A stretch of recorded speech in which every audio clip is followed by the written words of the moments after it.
Bueno, ya con Pilar Celma, de la directora de la Cátedra Miguel Delibes, en nuestro tiempo de vocablos. Pilar, buenas tardes. Buenas tardes.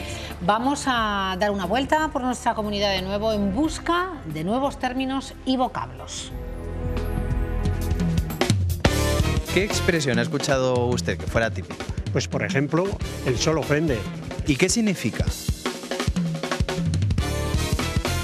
Bueno, en Nava del Rey la palabra típica es la palabra vamos, papo.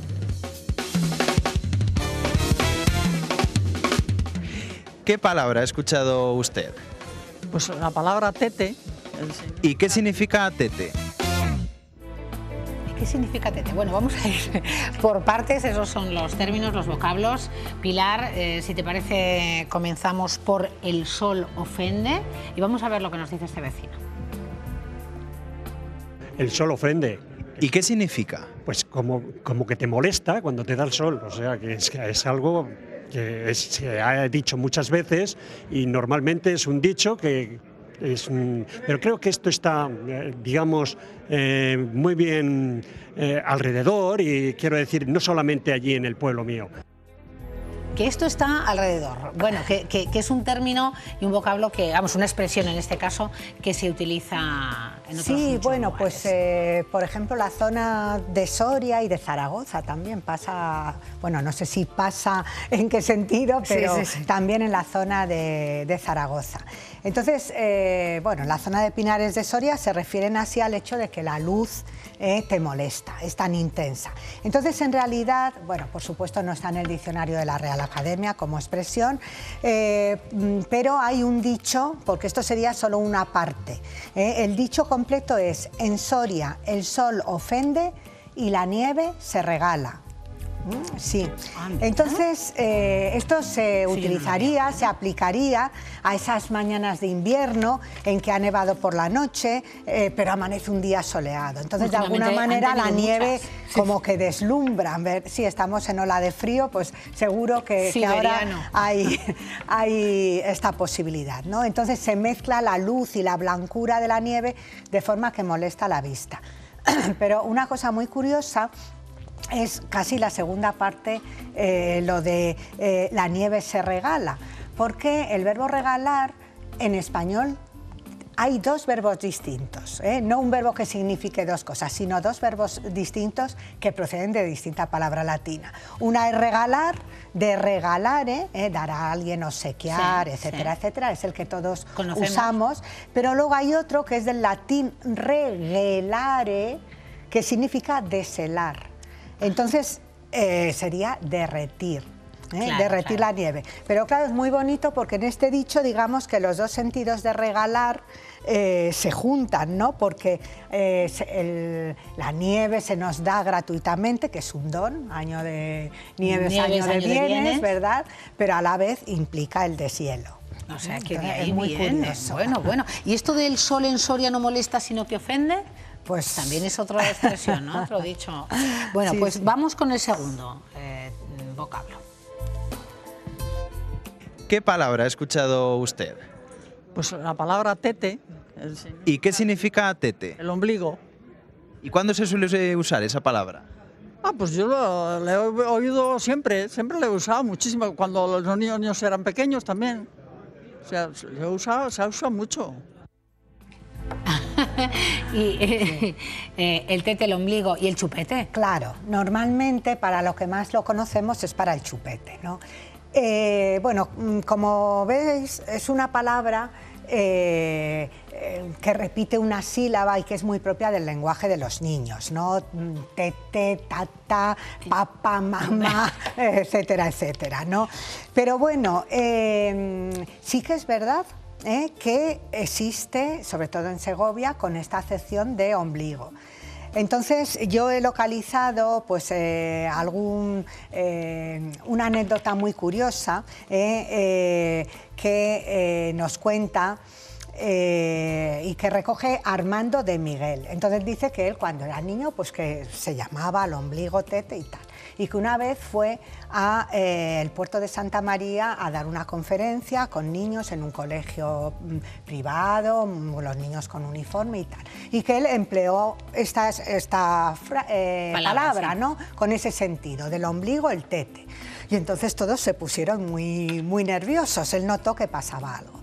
Y el director le explicó que allí era el órgano sexual femenino, de forma también, como dicen los niños, y entonces tuvo que pedir disculpas y tal. Pero bueno, es una palabra pues típica de niños, ¿no? Del lenguaje que empiezan a balbucear. Y se repiten, ¿no? Y repiten las sílabas. Las sílabas. Bueno, vamos a, de Segovia, Nava del Rey, el término papo.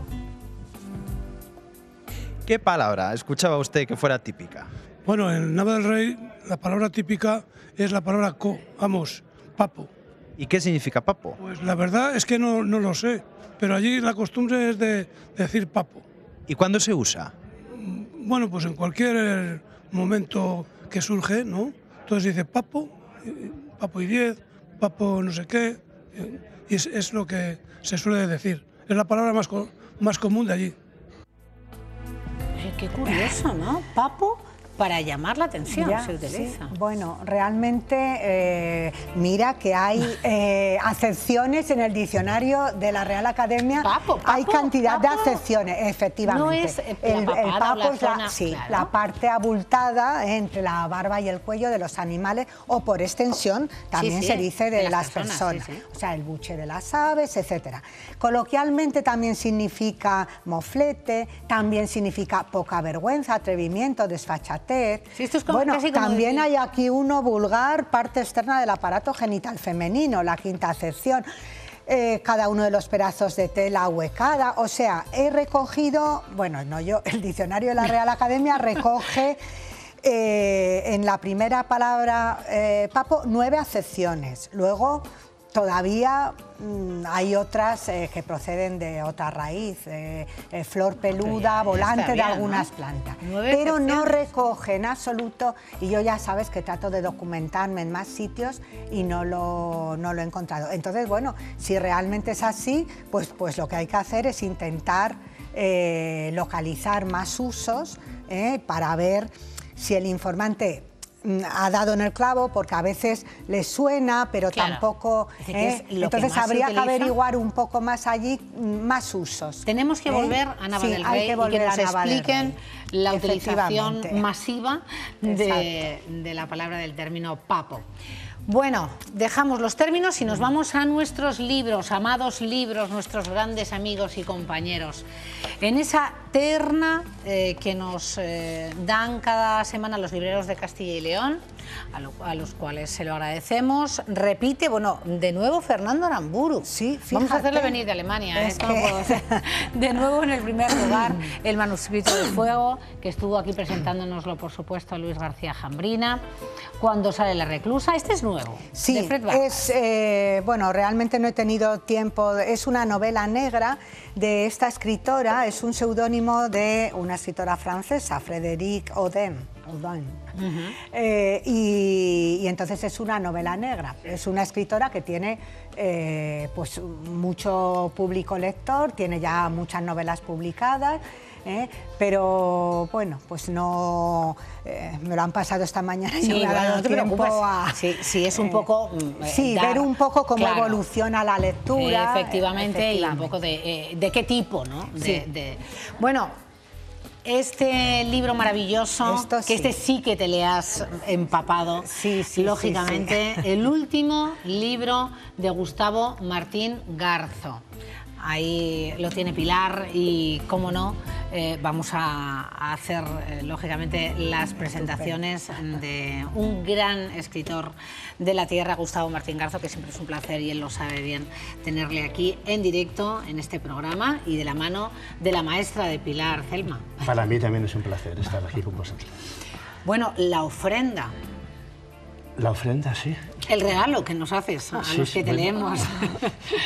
Bueno, Pilar, ¿te parece? Sí, bueno, lo primero, felicitarte por este libro, porque no hace tanto tiempo, bueno, como mucho un año, ¿no?, que te tuvimos aquí con tu último libro. Entonces, a ver si nos regalas, si nos ofrenda cada año, cada temporada, por lo menos una novela de este nivel y de...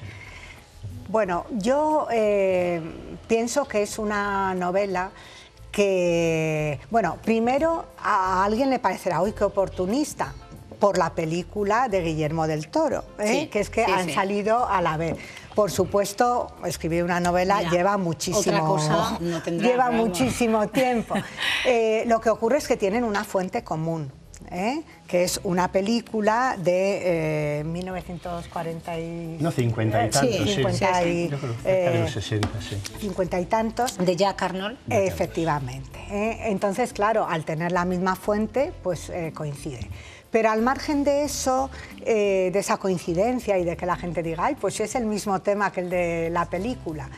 Yo creo que vamos a preguntarle además desde cuándo Gustavo arranca esta idea. Vamos a ver, este es un proyecto desde luego muy antiguo que yo creo que me ha acompañado durante toda mi vida, porque esta es una película que yo vi en mi infancia, en aquellos programas de cine doble y de sesión continua, donde nos hemos, en fin, prácticamente criado tantos niños, ¿no?, de aquella época.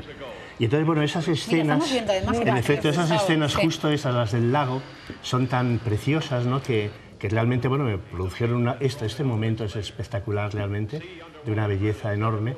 Y entonces, bueno, no he podido olvidarlo nunca. Y entonces yo sabía que antes o después tenía que ocuparme de esa historia. Y finalmente, bueno, pues encontré la manera de hacerlo y bueno, y este es un poco el resultado, ¿no? Es uno de esos proyectos que me ha acompañado durante un montón de años. Bueno, pues seguro que Guillermo del Toro, Gustavo, ha bebido de las mismas aguas. Sí, porque en el fondo se inspira, digamos, en la misma película, que no deja de ser una variante de La Bella y la Bestia. Lo que pasa es que en este caso, digamos, la bestia, la criatura, es una criatura acuática, lo cual da un matiz como muy especial, ¿no?, a la historia, ¿no? Porque, bueno, al fin y al cabo el agua está llena de resonancias simbólicas, ¿no? Y bueno, en esta historia, en la historia de La Bella y la Bestia, sí, es la bestia que se enamora de una bella, pero en el fondo, para mí lo más interesante no solamente es esto, sino que ella se enamora también del monstruo. Entonces, este elemento da a la historia un significado completamente distinto, ¿no? Porque al fin y al cabo habla de muchas cosas, habla un poco de la oscuridad que hay en la sexualidad, por ejemplo, humana, habla de ese lado animal que hay en cada uno de nosotros, habla de alguna forma de todo lo no humano que hay que de alguna forma hay en nosotros y que se convoca en los momentos, digamos, por ejemplo, los momentos amorosos, ¿no? Claro. Los momentos pasionales. Tú, hace referencia también al corazón, que tampoco entendemos muchas veces, ni la razón. Hay expresiones, claro. Pilar, volviendo a lo nuestro, y al tema de los mártires. Hay razones que el corazón que no entiende. Claro, es un poco así toda esa oscuridad que hay en nosotros. Esa oscuridad que de alguna manera pide ser rescatada. Hay una frase que a mí me encanta de Rilke, que dice que en lo monstruoso siempre hay algo que pide nuestro amor. El amor como una forma de rescatar aquello que está... en las tinieblas. Que está en las tinieblas, en la oscuridad, en efecto, ¿no? Y bueno, la novela habla un poco de todo esto. En el fondo es un homenaje también a esas novelas góticas, donde una muchacha llegaba a un caserón, como por ejemplo Jane Eyre, Rebeca, y entonces tenía que enfrentar, digamos, a un misterio, a un secreto. De pronto empezaba a descubrir que allí había algo de lo que no se le había hablado y poco a poco la novela nos iba revelando cuál era ese secreto. La habitación de la loca en Jane Eyre, ¿no? Es decir, el pasado, digamos, de... Y aquí, Gustavo, nos vamos hasta Madagascar. Bueno, una isla... Sí, claro. ¿Es ficticia? ¿Es real? La isla no, la isla está inventada, pero de todas formas todo el entorno es real, porque es el entorno de Isla Mauricio, de Madagascar, ¿no? La novela está situada en los años 60, es la historia de una enfermera que vive en San Sebastián, está viviendo una historia amorosa muy turbia, en la que quiere romper, y ve un anuncio en el periódico en que una anciana señora pide a una enfermera para que la cuide. Y entonces se lía la manta a la cabeza y para huir de esa relación se aleja y se va a este lugar. Y allí se encuentra con este lugar misterioso, con una casa extraña, llena de canales, de balsas, ¿no? Y entonces poco a poco empieza a descubrir que allí hay algo y ya no sé. Que además de cuidar a la anciana, pues bueno, hay otras peticiones. Hay un misterio del que tiene que ocuparse, ¿no?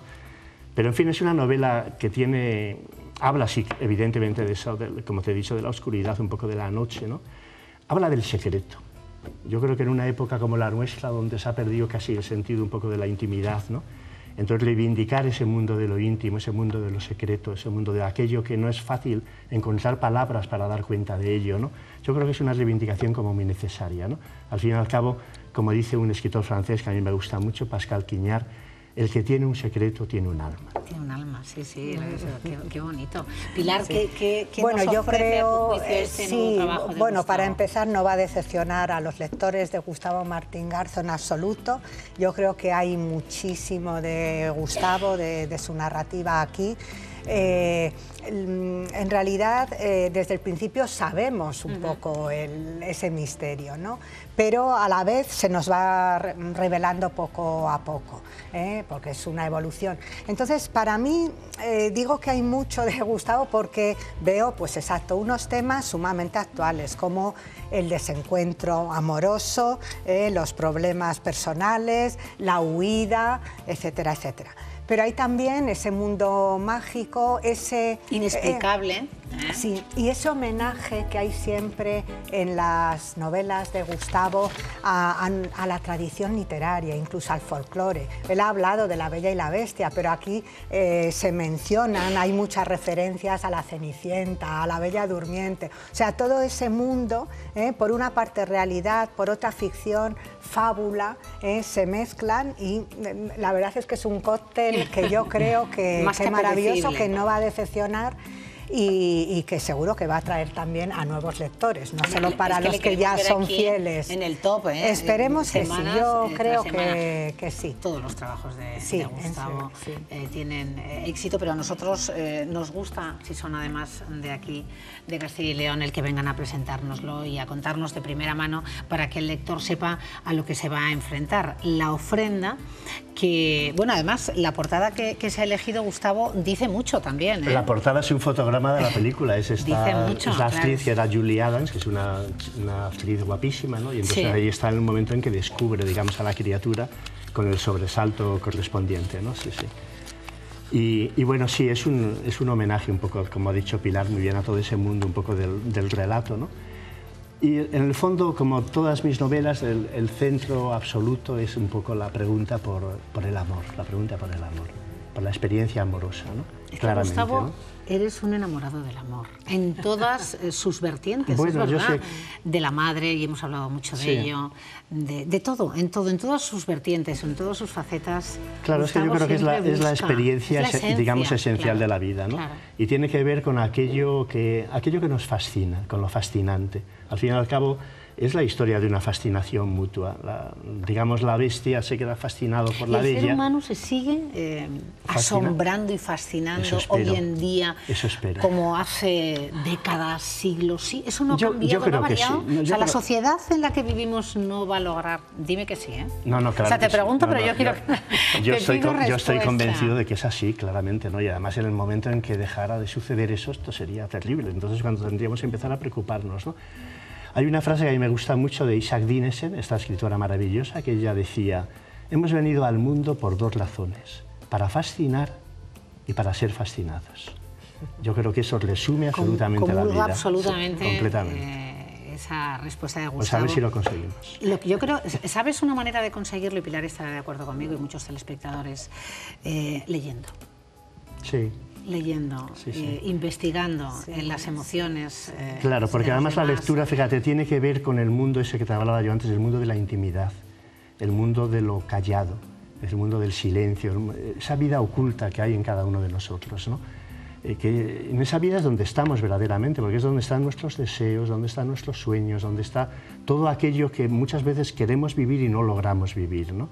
Despertar esa vida dormida que hay en nosotros es un poco la tarea de la literatura. Es que somos a veces autómatas, necesitamos, de verdad, de artesanos de la literatura, de la escritura y, por supuesto, dedicar un tiempo a leer. Pilar.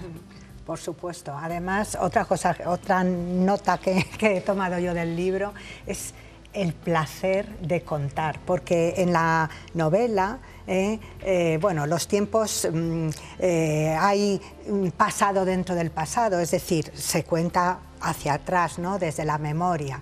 Pero dentro del pasaje rememorado hay otra memoria y a veces dentro de ese otra, pero ese placer de contar cosas, de relatar, que yo creo que Gustavo lo hace maravillosamente. Claro, él también tiene sus misterios, él no sabe qué fuerza tiene en él para que sienta esa necesidad de comunicar, de contar, de escribir. Bueno, pero yo creo que esa es una necesidad, digamos, central en el hombre y en la mujer, ¿no? Es decir, en el fondo, si lo piensas, nos pasamos la vida contando cosas, ¿no?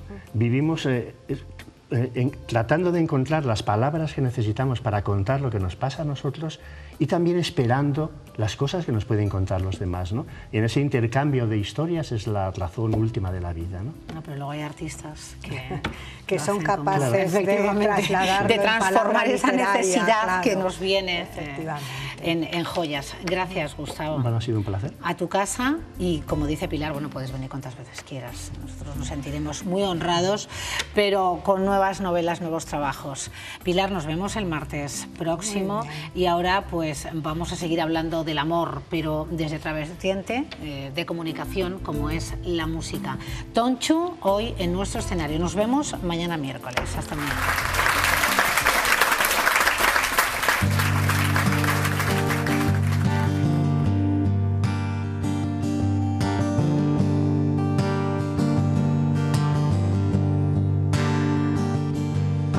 Jamás te robaré una madrugada. No quiero nada más de ti, que vayas y que vuelvas. Y que quieras.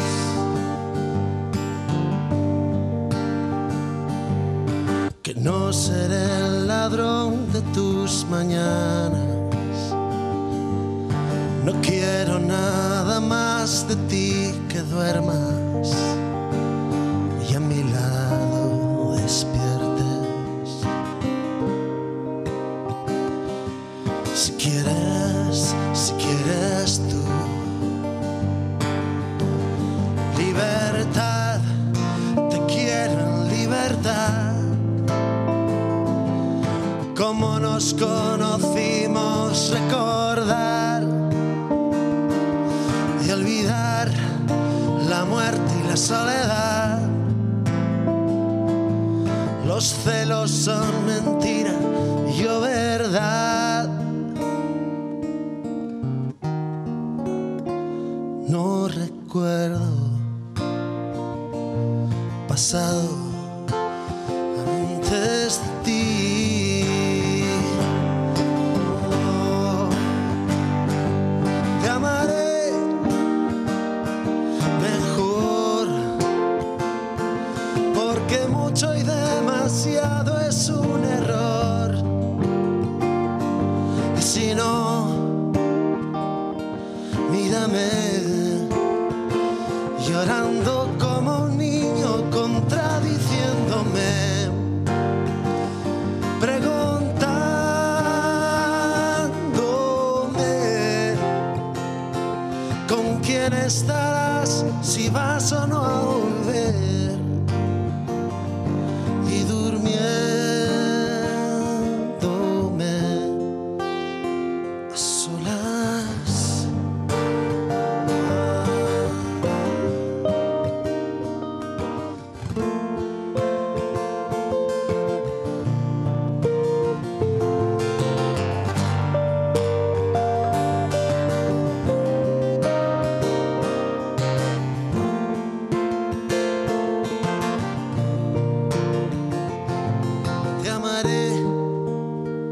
Te amaré mejor,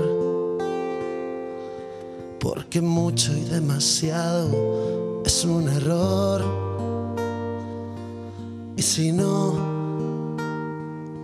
mírame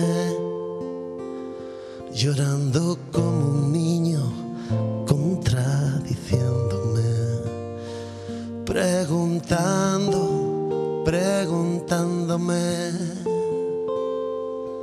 con quién estarás, si vas o no a volver, y durmiéndome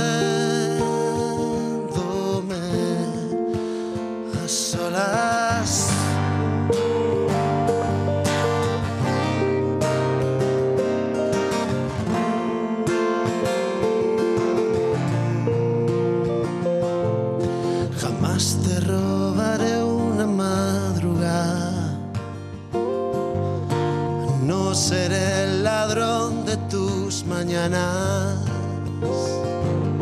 Jamás te robaré más madrugadas. Yo no seré el ladrón de tus mañanas.